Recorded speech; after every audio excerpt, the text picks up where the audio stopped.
Raj media நண்பர்களுக்கு வணக்கம். நம்மளோட Bigg Boss the common man show பொறுத்தளவுல இன்னைக்கான எபிசோட்ல சுகுமாரனா இருக்கட்டும் செமவா இருக்கட்டும் செம பெர்ஃபார்மன்ஸ் கொடுத்தாங்க. அதுலயும் குறிப்பா சுகுமாரனை பொறுத்தளவுல சீசன் 1ல இருந்து சீசன் 9 வரை கரைச்சு குடிச்சிட்டு தான் பிக் பாஸ் வீட்டுக்குள்ள வந்திருக்காரு. அவரை பொறுத்தளவுல பல நேரங்கள்ல நம்மளை இரிட்டேட் பண்ற மாதிரியும் அதே மாதிரியே சக போட்டியாளர்களை ப்ரொவோக் பண்ற மாதிரியும் சில ஆட்டிடியூட் எல்லாமே காட்டினாலும் இன்னைக்கான எபிசோட்ல சுகுமாரன் மாஸ் பண்ணியிருந்தார் அப்படின்னு சொல்லலாம். அதே மாதிரியே ராஜுவை பொறுத்தளவுல அரவிந்த் கரிஷ்மா இவங்க ரெண்டு பேருக்கு இடையில ஒரு லவ் ட்ராக் ஓடுது அப்படிங்கிற மாதிரி ஒரு ஹிண்ட் கொடுத்துக்கிட்டே இருக்கிறாரு.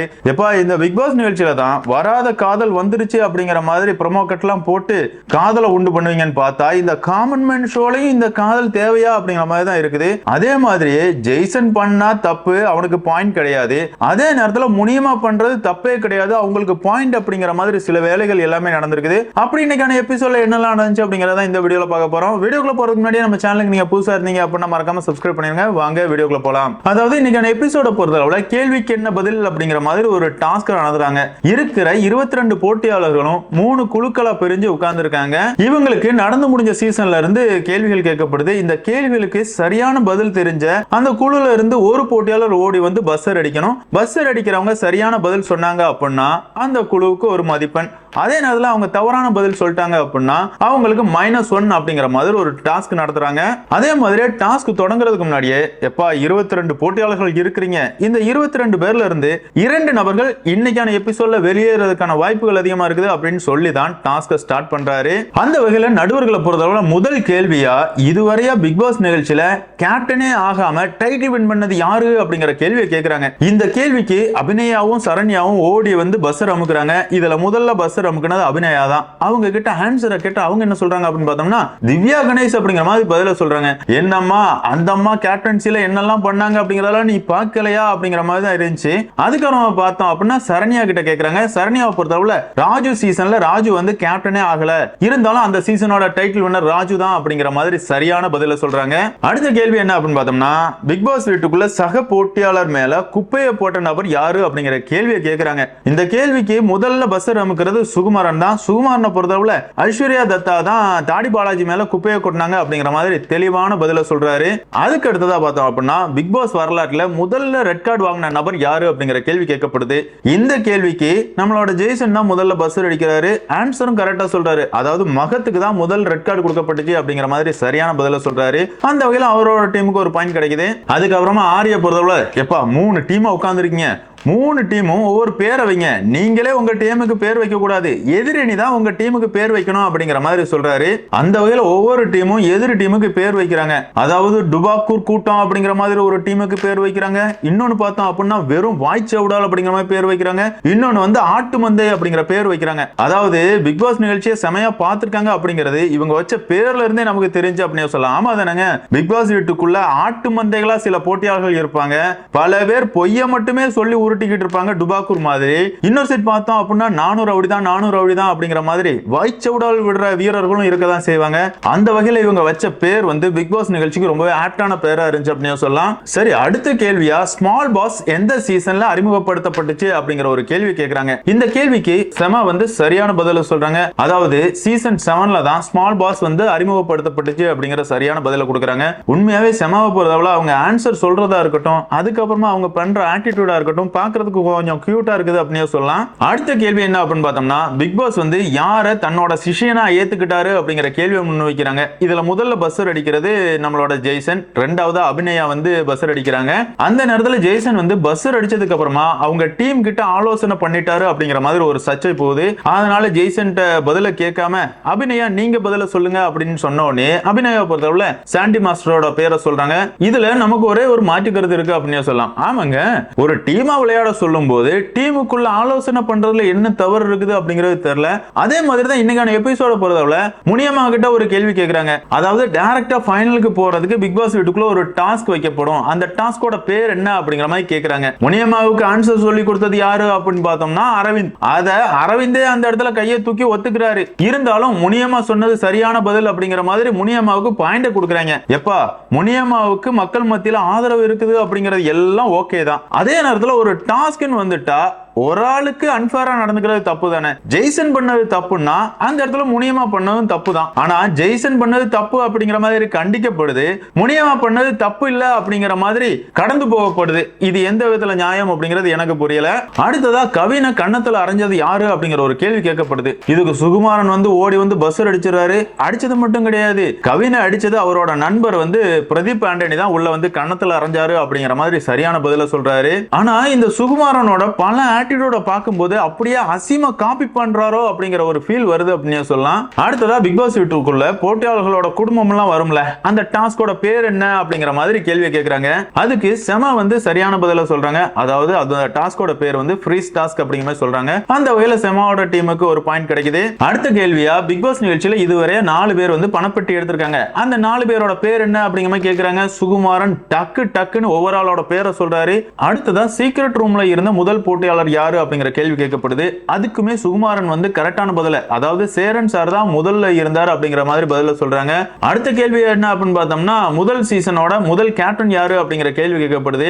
அதுக்கு சினேகன் அப்படிங்கறதையும் நம்மளோட சுகுமாரன் தான் சொல்றாரு. அதாவது பிக் பாஸ் பத்தி என்ன கேள்வி கேட்டாலும் கரைச்சு குடிச்ச மாதிரி கரெக்டான பதில் சொல்றியாடா அப்படிங்கிற மாதிரி ராஜு வந்து செமையா சுகுமாரனை கலாய்க்கெல்லாம் செஞ்சிருந்தாரு. அடுத்ததா பிபி ஹிஸ்டரியில டைட்டில் வின் பண்ண முதல் பெண்மணி யாரு அப்படிங்கிற கேள்வி கேட்கப்படுது. அதுக்கு ஆட்டுமந்த டீம்ல இருந்து செம வந்து சரியான பதில சொல்றாங்க. அதாவது ரித்விகா தான் பெண்கள்ல முதல்ல டைட்டில் வின்னர் ஆனாங்க அப்படிங்கிற மாதிரி சரியான பதில சொல்றாங்க. அடுத்ததா பிக் பாஸ் ஹிஸ்டரியில பணப்பெட்டியில குறைந்த பணத்தோட வெளியேறின நபர் யாரு அப்படிங்கிற கேள்வி கேட்கப்படுது. இதுக்கு பல பேரோட பேரை சொல்றாங்க. இதுல நிறைய பேர் வந்து கேப்ரிலா பெயரை சொல்றாங்க. கடைசியா பார்த்தோம் அப்படின்னா நடுவர்கள் தான் சரியான பதில சொல்றாங்க. அதாவது விஜய் கதிரவன் தான் குறைஞ்ச பணத்தோட வெளியே போன பிக் பாஸ் போட்டியாளர் அப்படிங்கிற மாதிரி சொல்றாங்க. உண்மையாவே கதிரவன் போகும்போது என்னப்பா நீ எல்லாம் வெளியே போயிருக்க கூடாது அப்படிங்கிற மாதிரி தான் நமக்கும் ஃபீல் ஆச்சு. இந்த இடத்துல கதிரவன் பேரெல்லாம் ஞாபகப்படுத்தின மாதிரி இருந்துச்சு அப்படின்னு சொல்லலாம். அடுத்ததா பார்த்தோம் அப்படின்னா பிக் பாஸ் வீட்ல ஒரு டாஸ்க் கொடுக்கப்படும். அந்த டாஸ்க்ல வின் பண்ணா ஃபைனலுக்கு டைரக்டா போயிடலாம். அந்த டாஸ்கோட பேர் என்ன அப்படிங்கிற மாதிரி ஒரு கேள்வி கேட்கறாங்க. அதுக்கு முனியமா வந்து ticket to finale task sir அப்படிங்கிற மாதிரி அவங்களுக்கு தெரிஞ்ச மாதிரி கொஞ்சம் தப்பா ப்ரொனவுன்ஸ் பண்ணி சொன்னாங்க. அந்த இடத்துல ராஜுவை பொறுத்தவரை பரவாயில்லையே கரெக்டா சொல்லிட்டீங்களே, யாரு சொல்லி கொடுத்தா அப்படிங்கிற மாதிரி கேக்குறாங்க. முனியமா போய் சொல்றாங்க. ஆமாங்க அரவிந்த் சொல்லி கொடுத்தேன் அப்படிங்கிற மாதிரி கையை தூக்கிட்டாரு. இருந்தாலும் முனியமா பொறுத்தவரை சார் நான் தான் பிக் பாஸ் பார்த்திருக்கேன்ல சார் எனக்கே தெரியும் அப்படிங்கிற மாதிரி சொல்றாங்க. இருந்தாலும் கடைசியில் நடுவர்களை பொறுத்தவரை யாருப்பா சொல்லி கொடுத்தது அப்படின்னு சொல்லும் போது அரவிந்த் நான் தான் சொல்லி கொடுத்தேன் அப்படிங்கிற மாதிரி சொல்லிடுறாரு. ஆனா இந்த இடத்துல முனியமா டீமுக்கு எதுக்காக பாயிண்ட் கொடுத்தாங்க அப்படிங்கறத நமக்கு புரியல. ஆமா தானங்க, இதே மாதிரி தான் ஜெய்சனும் அவரோட டீம் கூட பேசிட்டு இருந்தாரு. அவர்கிட்ட பதில கூட கேட்கல. அதே நேரத்துல முனியமாவை பதில் சொல்ல வச்சு அதை ஒரு கண்டென்ட்டா கிரியேட் பண்ணி போட்டீங்களாடா வேற லெவல்ரா அப்படிங்கிற மாதிரி தான் இருந்துச்சு. இப்படி முனியமாவுக்கு அரவிந்த் தான் சொல்லி கொடுத்தாரு அப்படின்னு தெரிஞ்ச உடனே வாப்பா அரவிந்த் நீ மத்தவங்களுக்கு சொல்லி கொடுக்கல, ஒரு கேள்வி கேட்கிறேன் நீ அதுக்கு பதில் சொல்லு அப்படிங்கிற மாதிரி முன்னாடி கொண்டு வந்து நிற்பாட்டுறாங்க. அதே நேரத்துல கரிஷ்மா நீங்களும் வாங்க அப்படிங்கிற மாதிரி கூப்பிடுறாங்க. என்னங்கடா முதல் எபிசோட்ல இருந்து இன்னைக்கு வரைக்குமே அரவிந்த் வந்து நான் எப்படியாவது பெண்களை பிராக்கெட் பண்ணிடுவேன், பெண்களை கரெக்ட் பண்ணிடுவேன் அப்படின்னு சொல்லிட்டு இருக்கான். அதே நேரத்தில் அரவிந்த் வந்து கரிஷ்மா கூட தான் ரொம்ப க்ளோஸா இருக்காரு அப்படிங்கிற மாதிரி போட்டியாளர்களும் சொல்றாங்க. ராஜீவ் பொறுத்தவரை பல இடங்கள்ல கேலி கிண்டல் பண்றாரு. இன்னைக்கு எபிசோட்ல 2 பேரையும் ஒன்னா நிப்பாட்டி வச்சு ஒரு கேள்வி கேட்கறாங்க. அதாவது தன்னைத்தானே சூப்பர் மாடல்னு பிக் பாஸ் வீட்டுக்குள்ள சொன்னது யாரு அப்படிங்கிற மாதிரி கேள்வி கேட்கறாங்க. அது மீரா மிதுன் அப்படிங்கிற பதில கரிஷ்மா சொல்லிடுறாங்க. என்ன அரவிந்த் உங்ககிட்ட கேட்கிற கேள்விக்கெல்லாம் பதில் சொல்ல மாட்டேங்க, நீ மத்தவங்களுக்கு உதவி பண்றியா அப்படிங்கிற மாதிரி அந்த இடத்துல ராஜு வந்து அரவிந்த கலாய்க்கிறாரு. இதெல்லாம் ஓகே தான். ஆனா அரவிந்த் அதுல கொண்டு நிப்பாட்டிட்டு எதுக்காக கரிஷ்மாவை இங்க கொண்டு வந்து நிப்பாட்டுறீங்க? ஆக மொத்தத்துல பிக் பாஸ் அப்படின்னாலே போலியான ஒரு காதல் கண்டென்ட் வரும். அதே பேட்டர்னை தான் கான்வென்ட் ஷோலையும் கீப் அப் பண்றாங்க அப்படின்னு சொல்லலாம். அடுத்ததா பிக் பாஸ் நிகழ்ச்சியோட லோகோவை கையில பச்சை குத்தின போட்டியாளர் யாரு அப்படிங்கிற ஒரு கேள்வி கேட்கப்படுது. இதுக்கு முதல்ல வாய்ச்சேடால் டீம்ல இருந்து ஷோபா வந்து மாயா தான் பச்சை குத்திருக்காங்க அப்படிங்கிற மாதிரி பதில் சொல்றாங்க. அதாவது மாயா பச்சை குத்திருக்காங்க, ஆனா பிக் பாஸோட லோகோவை குத்தல அப்படிங்கிற மாதிரி போட்டியாளர்கள் எல்லாருமே சொல்றாங்க, நடுவர்களும் சொல்றாங்க.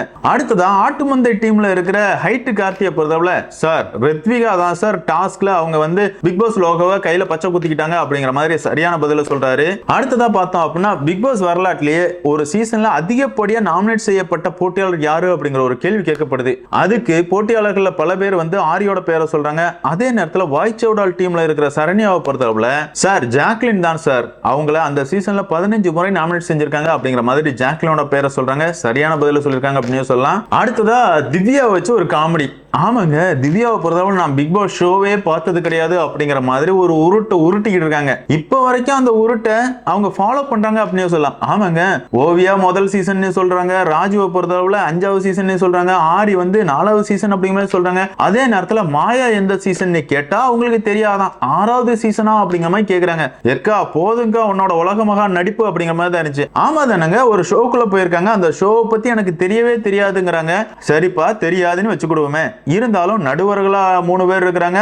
அதே மாதிரி இந்த நிகழ்ச்சியை மாயா தான் ஆங்கரிங் பண்ணிட்டு இருக்காங்க. அப்படி இருக்கும்போது மாயாவை பத்தி கூட இவங்க மொபைல்ல சர்ச் பண்ணது கிடையாதா அப்படிங்கிற ஒரு டவுட் எனக்குள்ள இருக்குது. திவ்யா சொல்றது உண்மையா பொய்யா, அதாவது இவங்க பிக் பாஸே பார்க்காம தான் காமன் மேன் ஷோக்கு வந்திருக்காங்க நீங்க நினைக்கிறீங்களா அப்படிங்கறத கமெண்ட்ல மென்ஷன் பண்ணுங்க. அடுத்தது பார்த்தோம் அப்படின்னா, இதுவரையா பிக் பாஸ் நிகழ்ச்சியில எத்தனை ரெட் கார்டு கொடுக்கப்பட்டிருக்கு அப்படிங்கிற ஒரு கேள்வி கேக்குறாங்க. இதுக்கு டுபாக்கூர் டீம்ல இருக்கிற தனீஸ்வரன் வந்து சார் 4 ரெட் கார்டு கொடுக்கப்பட்டிருக்கு அப்படிங்கிற மாதிரி பதில சொல்றாரு. சரிப்பா அந்த 4 பேரோட பேரை சொல்லு அப்படின்னு கேட்ட உடனே பார்வதி கமருதீன் இந்த 2 பேர் பேர் தான் எனக்கு தெரியும், மத்தவங்க பேர் தெரியாது அப்படின்னு சொல்லிட்டு இருக்கும் போதே சுகுமாரன் தானே சொல்லி கொடுத்தான். முதல்ல இந்த சுகுமாரனுக்கு தான் ரெட் கார்டு கொடுத்து வெளியே அனுப்பணும். அவன் வேலைக்கு போனானா இல்லையானே தெரியல, பிக் பாஸ் கரைச்சு குடிச்சு வச்சிருக்கான். மத்தவங்க கிட்ட கேள்வி கேட்டா இவன் எதுக்காக பதில் சொல்றான் அப்படிங்கிற மாதிரி இந்த இடத்துலயும் சுகுமாரனை கலைச்சிக்கிட்டு இருக்காரு ராஜு. அடுத்த கேள்வி என்ன அப்படின்னு பார்த்தோம்னா, டேஷ் தான் ஜெயிக்கும் அப்படிங்கிற கேள்வி கேட்கப்படுது. இந்த வசனம் நம்ம எல்லாருக்குமே பரிச்சயமான வசனம். அதாவது அன்பு தான் ஜெயிக்கும் அப்படிங்கிற மாதிரி அர்ச்சனாக்கு வந்து சபதம் செஞ்சதை நம்ம யாரும் மறந்திருக்க மாட்டோம். இதுக்கும் சரியான பதில சொல்றது டுபாக்கூர் டீம்ல இருக்கிற டார்வின் தான். அடுத்ததை பார்த்தோம் அப்படின்னா, பிக் பாஸ் வரலாற்றிலேயே 24 மணி நேரத்துல யார் எவிக்ட் செய்யப்பட்டா அப்படிங்கிற ஒரு கேள்வி கேட்கறாங்க. இதுக்கு மாசுன்னு ஒரு தற்குறிப்பி சுத்திக்கிட்டு இருக்குல்ல, அது சரியான பதில சொல்லிடுது அப்படின்னு சொல்லலாம். ஆமாங்க, அந்த அக்காவை பொறுத்தளவுல சோசியல் மீடியால மாசு அப்படிங்கிற மாதிரி ஒரு நடிகருக்கு செமையா ப்ரொமோஷன்லாம் பண்ணிட்டு இருந்தாங்க. ஆனா இந்த காமன் மேன் ஷோல வந்து செமையா மொக்க வாங்கிட்டு இருக்காங்க அப்படின்னு சொல்லலாம். என்னதான் இருந்தாலும் இப்போதைக்கு நடந்த ரவுண்டை பொறுத்தளவுல வாய்ச்சவுடால் டீம் வந்து 2 பாயிண்ட்ல இருக்கிறாங்க. அதே நேரத்துல ஆட்டுமந்தைகள் டீமை பொறுத்தளவுல 7 பாயிண்ட்ல இருக்கிறாங்க. டுபாக்கூர் டீமை பொறுத்தளவுல 9 மதிப்பெண்களோட முதல் இடத்துல இருக்கிறாங்க அப்படின்னு சொல்லலாம். அந்த மதிப்பெண்களுக்கு முக்கிய காரணம் சுகுமாரன் அப்படிங்கிற ஒரு போட்டியாளர் தான். ஆமாங்க, பிக் பாஸ் பத்தி என்ன கேள்வி நடுராத்திரி எழுப்பி கேட்டாலுமே சொல்லுவார் போல, அந்த அளவு பிக் பாஸ் கரைச்சு குடிச்சது தான் சுகுமாரன் உள்ள போயிருக்காரு. அடுத்ததை பார்த்தோம் அப்படின்னா, டாஸ்கோட 2வது லெவல் அப்படிங்கிற மாதிரி ஒரு டாஸ்க் கொடுக்கப்படுது. அதாவது ஒரு கண்ணாடி பவுலுக்குள்ள சில வசனங்கள் எழுதப்பட்டிருக்குது. ஒவ்வொரு டீம்ல இருந்தும் 3 நபர்கள் வந்து அதுல ஒரு பேப்பரை எடுத்து அந்த வசனத்தை படிச்சுட்டு நடிச்சு காட்டணும். மீதம் இருக்கிற போட்டியாளர் அவங்க எந்த சீனை நடிச்சு காட்டுறாங்க அப்படிங்கறத கெஸ் பண்ணணும் அப்படிங்கிறது தான் டாஸ்கா இருக்குது. இந்த செகண்ட் ரவுண்ட்லயுமே டுபாக்கூர் டீம் தான் ஹைலைட்டா இருந்தாங்க அப்படின்னு சொல்லலாம். அவங்கள பொறுத்தவரை செமங்க, அதாவது பிக் பாஸ் செமையா பார்த்துட்டு தான் உள்ள வந்திருக்காங்க. அதே நேரத்தில் வாய்ச்சவுடால் டீமை பொறுத்தவரை வாய்ச்சவுடால் மட்டும்தான் இந்த ரவுண்ட்லயுமே அவங்களோட பெர்ஃபார்மன்ஸ் தான் ரொம்பவே புவரா இருந்துச்சு அப்படின்னு சொல்லலாம். என்னதான் இருந்தாலும் இந்த டாஸ்க் எல்லாம் முடிஞ்சதுக்கு அப்புறமா போட்டியாளர்கள் எல்லாருக்குமே ஒரு இன்ப அதிர்ச்சி இருக்குது. அதாவது 2 பேருக்கு தான் நான் ரெட் கார்டு கொடுக்கலான்னு நினைச்சேன். அதே நேரத்தில் ஒவ்வொரு டீம்ல இருந்தும் ஒவ்வொரு நபரை செலக்ட் பண்ணி 3 பேருக்கு ரெட் கார்டு கொடுத்து வெளியே அனுப்பிடலான்னு நான் நினைக்கிறேன் அப்படிங்கிற மாதிரி சொல்றாங்க. அந்த வகையில பார்த்தோம் அப்படின்னா ஒவ்வொரு டீம்ல இருந்தும் ஒவ்வொரு நபரை ராஜு கூப்பிடுறாரு. அந்த வகையில திவ்யா, பேபிமா, வெங்கடேஷ் இந்த 3 பேரையுமே டேஞ்சர் சோன்ல நிக்க வைக்கிறாங்க. அந்த நேரம் நடுவர்களை பொறுத்தளவுல சரி இந்த 3 பேரும் டேஞ்சர் சோன்ல இருக்கிறாங்க, இதுல 2 பேரை வெளியே அனுப்பணும்னா யாரை வெளியே அனுப்புவீங்க அப்படிங்கிற மாதிரி போட்டியாளர்கிட்டே கேக்குறாங்க. இதுல போட்டியாளர்களை பொறுத்தளவுல அவங்களுக்கு யாரெல்லாம் பிடிக்கலையோ அவங்க மேலாம் குறைய சொல்லிட்டு இருக்காங்க. அதுலயும் குறிப்பா பேபிமாவை பொறுத்தளவுல ரொம்பவே இன்னசென்டா இருக்கிற மாதிரி இருக்கிறாங்க. எந்த போட்டிலையும் சரியா கலந்துக்க மாட்டுக்காங்க. வெளியே ரொம்பவே ஜாலியா பேசுறாங்க, ஆனா உள்ள வந்தா ரொம்பவே அமைதியா இருக்கிறாங்க அப்படிங்கிற மாதிரி அவங்க மேல சில கருத்துக்கள் வைக்கப்படுது. அதே மாதிரி வெங்கடேஷ் வந்து முதல்ல ரொம்பவே பவர்ஃபுல்லா இருந்தாரு, இப்போ ரொம்பவே டம்மி பீஸ் மாதிரி உட்கார்ந்து இருக்காரு. டீமுக்கு அவரால் எந்த பயனுமே கிடையாது, அவர் தனியா ஸ்கோர் பண்ணணும்னு நினைக்கிறாரு அப்படிங்கிற மாதிரி வெங்கடேஷ் மேலையும் சில கருத்துக்கள் வைக்கப்படுது.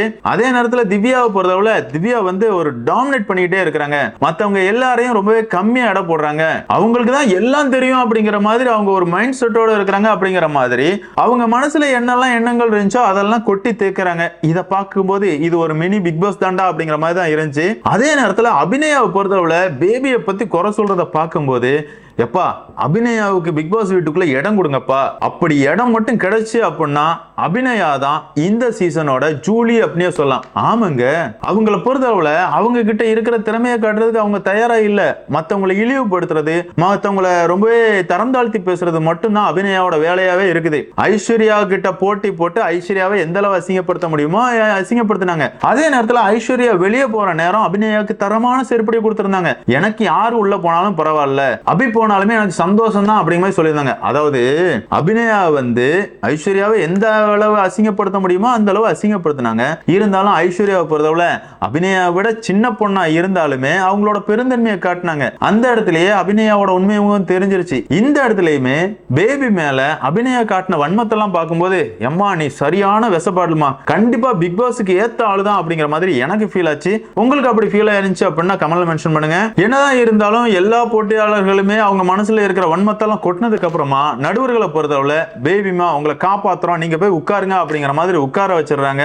அந்த நேரம் அபிநயாவோட ஃபேஸுக்கு வந்து போக்கஸ் வைக்கிறாங்க. மூஞ்சே செத்து போச்சு அப்படின்னு சொல்லலாம். அடுத்ததா திவ்யா வெங்கடேஷ் உங்க ரெண்டு பேருக்குமே ஒரு வாய்ப்பு கொடுக்குறோம், நீங்க டேஞ்சர் சோன்ல இருக்கிறீங்க, வரப்போற வாரங்கள்ல உங்களோட திறமைகளை காட்டி நீங்க உள்ள இருக்க போறீங்களா வெளியே போக போறீங்களா அப்படிங்கறத நம்ம பொறுத்து தான் பார்க்கணும் அப்படிங்கிற மாதிரி இன்னைக்கான எபிசோட முடிச்சிருக்காங்க. அதாவது இன்னைக்கான எபிசோட பொறுத்தவரை பிக் பாஸ் நிகழ்ச்சியை பார்த்துட்டு முழுக்க முழுக்க கரைச்சு குடிச்சிட்டு உள்ள வந்திருக்கிறது யாரு அப்படின்னு பார்த்தோம்னா நம்மளோட சுகுமாரன் தான். அதுக்கு அடுத்தபடியா சொல்லணும் அப்படின்னு பார்த்தோம்னா செமாவை பொறுத்தவரை செமையா அவங்களோட ஆட்டிடியூட் இருந்துச்சு. என்னதான் இருந்தாலும் இந்த காமன் மேன் ஷோவை பார்த்துக்கிட்டு இருக்கிற உங்களை பொறுத்தவரை இந்த காமன் மேன்ல இருந்து எந்த 3 நபர்கள் பிக் பாஸ் வீட்டுக்குள்ள போனா நல்லா இருக்கும் நீங்க நினைக்கிறீங்களோ உங்களோட பேரை கமெண்ட்ல மென்ஷன் பண்ணுங்க. இந்த வீடியோ உங்களுக்கு பிடிச்சிருந்தா லைக் பண்ணுங்க, ஷேர் பண்ணுங்க, மறக்காம சேனலை சப்ஸ்கிரைப் பண்ணுங்க. Thank you friends.